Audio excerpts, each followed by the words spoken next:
What's up, y'all? Welcome back to another video. It's Lydia. Thanks for tuning in.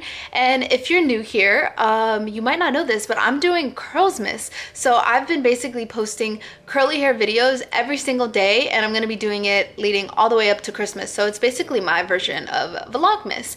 But anyways, for the topic of the video, if you couldn't see, is, my top hair product recommendations and tips that I would give for anyone with low porosity hair. Yes, in yesterday's top 5 winter curly hair tips, I kind of mentioned if you guys were interested in finding out what oils are best for your hair porosity and your hair type. So you guys said you were really interested in it, so I figured today I would start off with all the tips and product recommendations for low porosity hair. But high porosity haired girls, don't think I forgot about you. That video will be coming tomorrow, so if you have high porosity hair, be sure to tune in tomorrow for that video. But either way, I'm gonna jump right into it, and yeah. Alrighty, so first up, people with low porosity hair tend to get a lot of buildup. So my first and major suggestion that I would have is get a good clarifying shampoo. And the two shampoos that I would personally recommend is by Eden Garden Works, and I think it's their peppermint and tea tree shampoo. And then the other one that I've been using and loving is the Shea Moisture Jamaican Black Castor Oil one.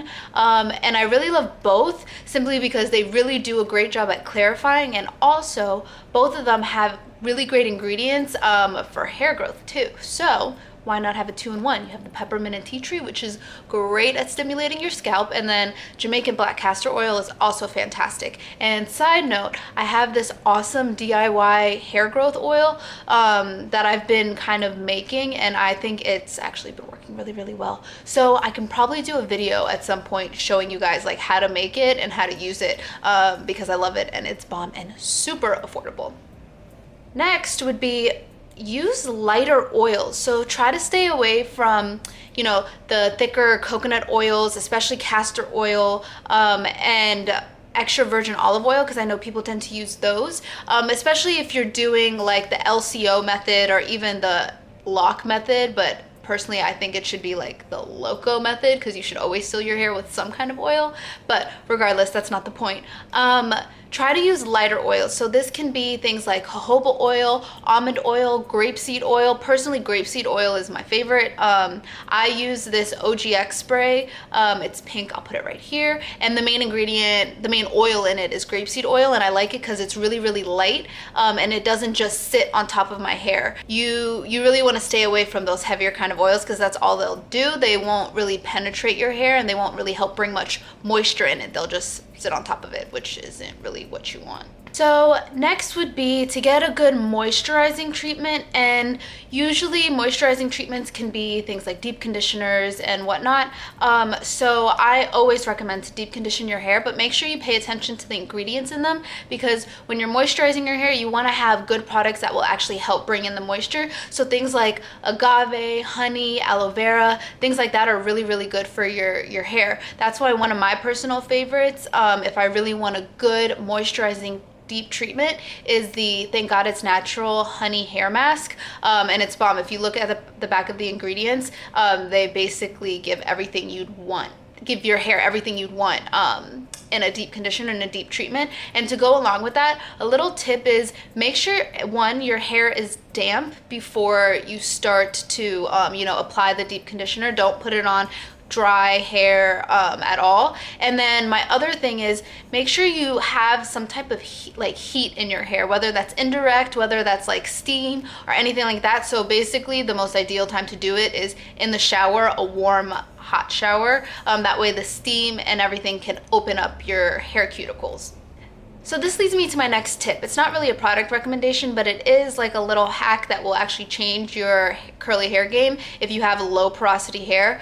So when it comes to low porosity hair, there are some curly hair rules that just don't really apply. And the one specifically is doing a cold water rinse. So with that, all the cold water rinse is doing is closing out your hair cuticles, and that's the exact problem that low porosity hair has. You want to be able to open up the hair cuticles so it can actually start to retain the moisture. So by just sealing it off, all you're doing is closing it off, and your hair, when you put in your product or whatever you do, isn't going to be able to retain any kind of moisture, and it's just going to sit on top of your hair even more. And that was a big mistake that I was making for a really long time. There was like weeks where I would just think like, oh yeah, let me do a cold water rinse, you know, my hair is gonna be a lot better and shinier. And then when it came down to putting the product in my hair for my wash and go, it just didn't really turn out how I wanted to.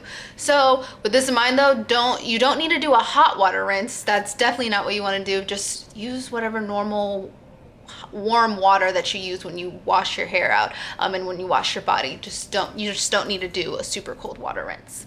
Okay, so if you like to put a leave-in moisturizer in your hair, these are the ones that, you know, I would personally recommend that would probably work best for your low porosity hair.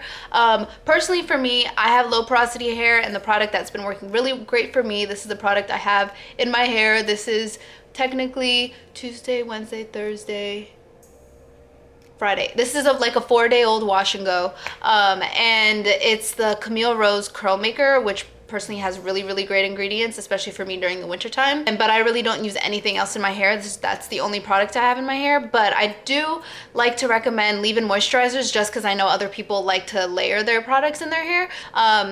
I've used some of these products in the past and they've worked really great for me. I just can't be bothered with layering my hair with a bunch of products, but that's just like my preference and my style. But I did really want to recommend some leave-ins for y'all. So the leave-in moisturizers that I would personally recommend is anything pretty much from the Shea Moisture low porosity line.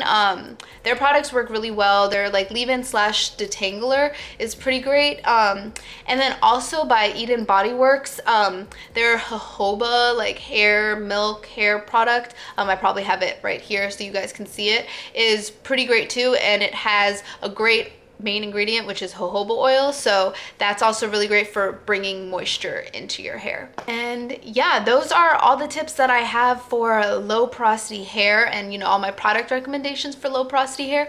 I really hope you found that useful. Ladies with high porosity hair, don't worry, I got you. Tomorrow will be my video dedicated to high porosity hair and all the products and tips that you need to know for it. So don't think I forgot about y'all. But thank you so much for watching. I really hope you enjoyed and you learned something new.